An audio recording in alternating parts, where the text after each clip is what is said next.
Children as young as 11 are racking up thousands of dollars in debt because of online gambling. A Kiwi gamer says he spent around $16,000 on loot boxes or virtual treasure chests in online video games. Games like Counter-Strike and FIFA, now EAFC, allow players to spend real money to open them and win in-game rewards. Problem gambling groups are worried about the sums of money being spent on loot boxes, which they say operate in much the same way as real-life gambling. Well, we have got recent research that tells us this is into New Zealand secondary school students, and it found that 1 in 3 had participated in gambling at some point in their lives. Kia ora, I'm Tom Kitchen, and today on The Detail, Auckland is this week hosting an international gambling conference that will grapple with issues such as addiction, new gambling trends, gambling targeted at children, and new research aimed at solving these problems. The conference is led by the Problem Gambling Foundation and the Auckland University of Technology. We'll be talking to 2 researchers who will be guest speakers. Firstly, Simone Rotter is an Associate Professor of Psychology at AUT and researches addictions, especially gambling. The type of gambling that most causes problems is poker machines. Over recent years, the rate of participation or how many people are playing the pokies tends to be decreasing. So young people aren't really starting at the rate that they did, 20 years ago. But the rate of problems remain the same. I saw something the other day where it's over $1 billion in expenditure last year, and that's being done by a smaller number of people. That's a little concerning. Why might that be? There's a few theories about why that is, and one is that when people develop a problem, they are spending more money than what they used to.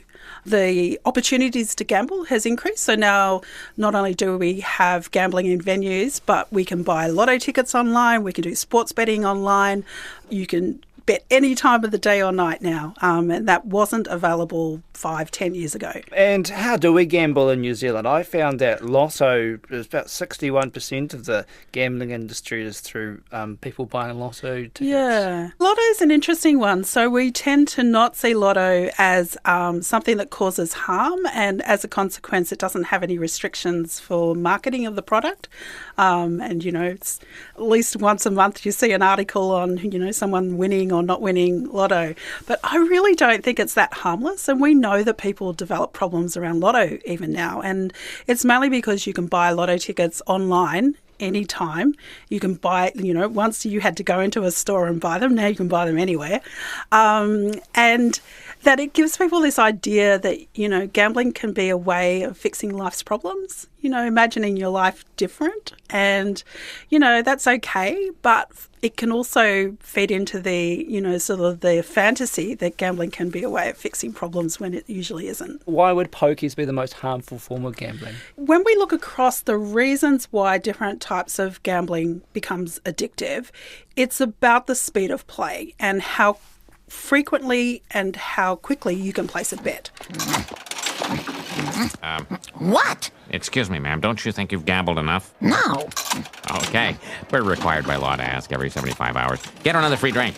Poker machines, they allow a player to bet every 6 seconds and upwards of, from 50 cents to $10 a bet. And so over time, you only need to, say, gamble for about 10 minutes, and even on a low bet, that would be $10 or $20. So in compared to lotto, you can't really bet every 6 seconds. No, but sports betting and wagering are interesting now because they are increasing the speed at which people can bet. So it used to be that people would go to a track, and there would be, 8 races, and you would be able to bet on those 8 races. Now you could jump in an app and you could bet on sports in the US, you could bet on tennis in the UK, and then you could bet on some local races here and, jump from game to game. So it changes the nature of frequency, I think. And then the growth of online gambling too. Obviously, you don't have to go outside of your house to gamble anymore. You can gamble from your bed if you like. What have been the trends in the growth of online gambling? Yeah, so especially over the last few years, people migrated, if you like, when gambling venues were closed, to online betting opportunities. And that kind of has reverted to how it was beforehand. People went back to land-based opportunities, but some people stuck with the online gambling. It means that people can hide their gambling more than they could in the past. If I'm teaching this subject, I'll say, I don't know if people are sitting in this room at the moment on their phones gambling. You really don't know that. It does mean that it can be hidden more than and far more accessible. Are there any particular kind of big growth spots in the online gambling space, like we hear about loot boxes and things like that? So over the last 5 or so years, there's been a lot of research into loot boxes. So a loot box is a small transaction that's in video games where people pay money to be able to win something that's useful for them in the game. So it's not in all video games, but it's in a fair selection, and often they're exposed to children as well. And so the research is pretty much in agreement that people that spend money on loot boxes have higher rates of gambling problems. So people that spend money on loot boxes tend to be someone that would rather take a risk to get something of value rather than buy it outright.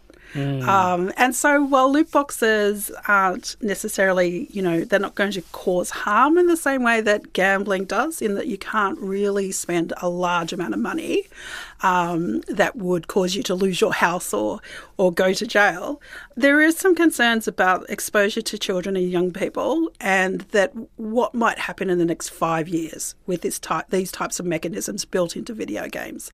For a bit more on loot boxes, here's Tegan Sharnock, a PhD student at the University of Tasmania. She's researching how excessive video gameplay can lead to spending heaps of money. It's kind of like a virtual lucky dip that gamers can buy with their real-world money. The items in the loot box are randomized, so you don't know what virtual items you might get. What you get inside them could be high or low value, but the really risky part is you don't know before purchasing, only after opening. Video games are actually adding and removing loot boxes quite regularly. Sometimes this happens because of regulation changes. Sometimes it happens because of consumer backlash as well. So in some pretty extreme cases, games have removed loot boxes when gamers have expressed some frustration. Well, I've heard of some of these loot boxes in games like Counter-Strike and FIFA, and even like EA FC. Have you heard of that kind of thing happening in those games as such? I've definitely seen some stuff on like YouTube around people playing and accessing some in-game features with monetized elements for those games. It's a video game played by tens of millions, FIFA Soccer, made by industry giant EA, Electronic Arts. Embedded in the game, a mode where players can buy what's called a loot box card pack, either with coins earned in the game or with real cash. The random chance to get a better player for your team, and if you don't succeed, try again. And how do these loot boxes work as a form of gambling? They work really similarly. You pay some money, you press some buttons, and you hope you get something good, just like a pokie machine. In some cases as well, loot boxes are being presented with flashing lights and fun music, like we might see at the casino.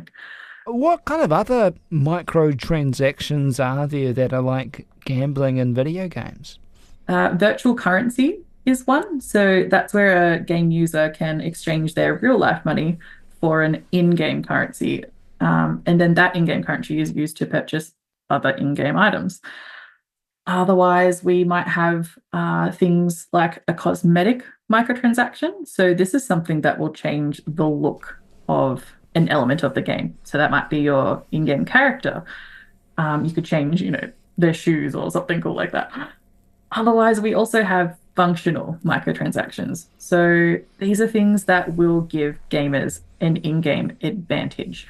So what leads to the excessive gameplay that might lead you to spend heaps of money on these gambling-like things? So there's a few different things going on here. Psychologically speaking, if we think about how people learn behaviors, we know that the most effective way to teach someone a new behavior is to reward that person for completing the desired behavior. The trick here there is, though, that you don't reward them every time. You reward them sometimes or intermittently.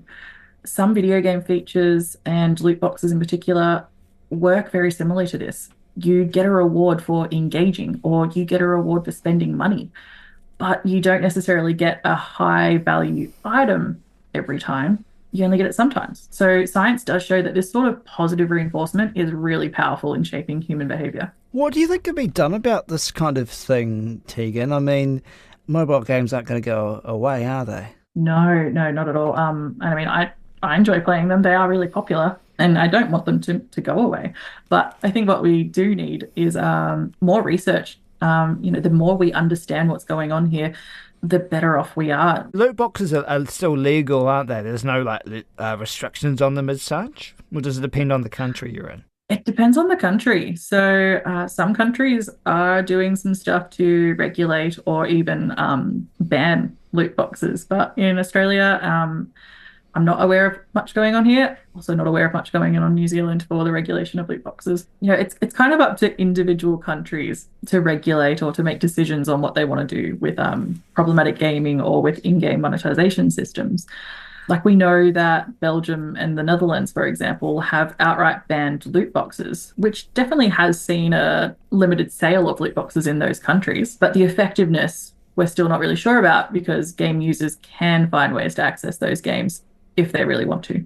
Why do you think there hasn't been really any appetite in, say, Australia or New Zealand or other countries to do anything about it? It's hard to conceptualize what is the reward from a loot box. So when we think about conventional gambling, we can quite easily understand that money is a reward. It is a tangible thing that we can see and do something with. But we kind of struggle to understand that the rewards from a loot box do have value, just not necessarily financial value. Okay, so if gambling starts to take over your life or your finances, where can you go here in Aotearoa to get help? Back to Simone Rodder. Problem Gambling Foundation offer treatment services across New Zealand, as well as Mapu Maia for Pacific people and Asian Family Services for Asian people, and there are now Māori services as well. So there's lots of opportunities. What people would normally do is call a helpline, the gambling helpline, and perhaps get some information, or call those services direct. So one of the things that these services have been doing over recent years is making it easier for people to talk to people. So some of the work that we've been doing with Problem Gambling Foundation is they have a new screening tool that anyone can use, and then it has provides immediate information about the gambling and personal feedback, and then the person can either email a counsellor, talk to them by phone, or go and see them. So it's trying to make things a little bit easier for people. And who mostly goes to get help from gambling? Like, who would be calling up the helpline? Would that be the people who have the issue with gambling, or their family members or friends? Yeah, it's usually about an 80-20 split. 80% the person with the gambling problem, and about 20% affected others. It's a bit higher than I thought it would be. Because, I thought maybe people wouldn't want to admit they had a problem and they want to keep going. Oh, but that's 80% of callers or people seeking. We know through some research we did last year that about 1 in 5 people with gambling problems will seek help. So there's a big unmet need of 4 or 5 people that do not seek help. Marge, I want you to admit you have a gambling problem. You're right, Homer. Maybe I should get some professional help. No, that's too expensive. Just don't do it anymore. Who are mostly those people that are calling those helplines and getting help? Are they the people who have a mild gambling problem, or are they the people with the more severe chronic problems? So generally people will seek help when they experience a crisis. And that crisis might be spending a large amount of money or more than they planned. It might be that someone else found out about their gambling and said to them, you need to seek help now. Sometimes people can get a shock if they get a credit card statement and see what they've spent. They think, I need to do something about that. And it typically is people that have experienced a problem for a while and that are probably more at the severe end. It mainly seems to be like phone lines or things like that and counselling that helps people through gambling issues now. And that's a limited resource, right? I mean, we don't have unlimited counsellors or unlimited people waiting on the phone lines for people to call. So you've researched some ways that technology can help deliver these services to people, right? Yeah. Can you explain a little bit of that? Yeah. For many people, it's hard to get to a treatment service, or they don't want it or they don't need it at that time. But we also know what works to help people change their gambling. So over the last few years, we've been developing websites and smartphone apps and trialling different ways to intervene using technology. So I've been involved in trials where we've done chat-based treatment. We've developed smartphone apps that allow people to track themselves in the moment and get an intervention whenever they need it. And we've also done research around relapse prevention, so helping people after they've decided to quit to stay quit. And so people quite like them. I think they expect to be able to access treatment via technology now, especially young people. What we really want to do with these things, though, is to be able to better link them into our expert clinical services, because one of the problems is when people start using technology, and you might find this yourself if you download an app, you might use it once and then you delete it off your phone. And this is what happens to online treatment as well, for not just gambling but addictions and mental health. People download it, use it once, and then don't use it again. But if we can sort of link people into using technology and accessing a person at the same time, or even a friend, getting a friend involved, it's going to probably go much better. I understand in some of these apps you're using some psychological techniques to help people through it. What are some of those techniques? Yeah. Well, one of the things we know is that, generally speaking, from a psychological point of view, intentions, having a good intention, will result in us doing something. So we have an intention to get to work on time, we'll probably get there, unless sometimes there's some barriers. And the same thing happens with addiction and changing your gambling, is that people have good intentions of sticking to limits, but then something happens, like they lose their money too quickly and so then they keep gambling. Or that they decide that they're going to take up an exercise program and, instead of gambling and filling the time with that, and then it's raining and so they can't do it. And so one of the approaches that we used was to identify barriers in real time and then help people come up with problem solving and solutions to those barriers. We found that over a 28-day period that people went from spending about $2,800 a month down to just over $100 a month. And that was sustained over 6 months. Yeah. And it was a fairly simple app. Like, I don't think we always have to make this complicated for people. Yeah. Can you tell me about the design of the app or anything? Yeah. So the app used a just-in-time approach, and just-in-time means it takes mini surveys a few times a day, looking at points of vulnerability or when the person might be at risk of gambling. And if it identifies through these mini surveys, if the person is at risk, it delivers an intervention or support in that moment. Okay, so can you give me an instance? Like, does someone get a notification on their phone saying, do this survey? What does the survey say? Yeah. So we had two apps that were running. So Gambling Habit Hacker was my app. And basically we set the survey up that they would get a notification 3 times a day. And the survey would ask someone if they're in a dangerous situation, if you like. So are they having arguments with people? Are they near a gambling venue? Are they feeling depressed? We would also ask them about their gambling urges and about their self-efficacy or their confidence to be able to keep going. And so if they said they were starting to waver or they were in a tricky situation or they were thinking of gambling, we would, through an algorithm, deliver a set of strategies that would be useful to that person, and then they could select what they wanted, make a plan and implement that plan. Okay, so what were some of these strategies? Yeah, great question. So it could be anything. So let's say the person had identified that they were having a gambling urge.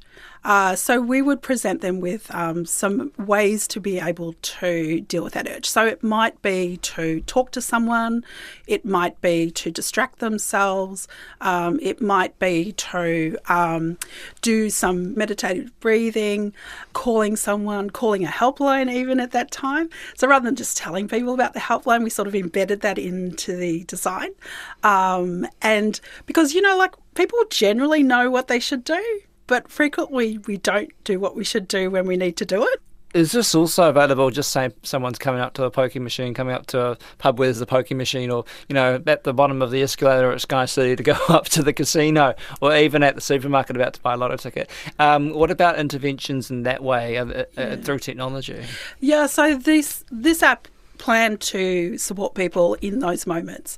And we had probably about 20% of the app was what to do if you're walking past a venue, what to do when you're going into a venue.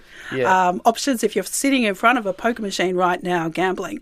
And the feedback was that people didn't get the notifications to be able to do something in that moment, and they didn't get it because they switch their phone off when they go into a gambling venue, or because of the noise and the sounds, they don't hear the notification. So we kind of have to rethink that one, and probably a way to do it is the app was set up because it was a clinical trial. The app pushed the notification, so it sent them to the person, but the next version should be that the person can pull the intervention as well, so they can say, I'm in a gambling venue, I need some support. Why do we treat gambling as a public health issue in New Zealand, and is that a good idea? It's a tricky idea. We treat it as a public health issue mainly because gambling preys on inequities. It is mostly available in areas where people can't afford it, and it causes the most harm. So it makes sense to have a public health approach about that. But at the same time, gambling disorder is a clinically recognised mental health condition that requires a clinical response, with expertise. And we don't want to lose, the idea that we should be offering world-class services to help people that really do experience that severe harm. So it's a bit tricky. We have to hold both at the same time. We have to hold the idea that, some people are going to say we need no gambling, and other people are going to say, well, we need some gambling, but it should be safe. So, it's a bit tricky. You say that some people might not want any gambling, some want a little bit of gambling. As an expert in the field, where do you sit on that? Yeah, I guess my professional opinion is I'm a scientist and I do the research and then look at what the research is telling me and try to keep an open mind. Personally, I could advocate both ways. I mean, I've seen the harm gambling does. I've seen the way that industry act as if it is the person's responsibility and not their responsibility. That makes me a little angry. But I also see that, gambling is part of our community. It's a legally sanctioned product. And, I guess our responsibility is to make sure people aren't harmed by it if that's what we want. And you could argue, you could win some money off it and it's a bit of fun. This is interesting because with alcohol, if someone develops an alcohol problem and then has a period off it, goes into the bar, has a drink, their life is not going to be changed. No way. With gambling, you could have a period not gambling, go into a casino and win a large amount of money such that the financial problems go away. This is extremely unlikely, but it is the sort of dream world or the pull that gets people back to gambling. That's it for today. The Detail is a newsroom production supported by RNZ and NZ On Air. Today's episode was engineered by Rangi Powick and produced by Alexia Russell. Thanks to Simone Rodder and Tegan Sharnock. I'm Tom Kitchen, mā te wā.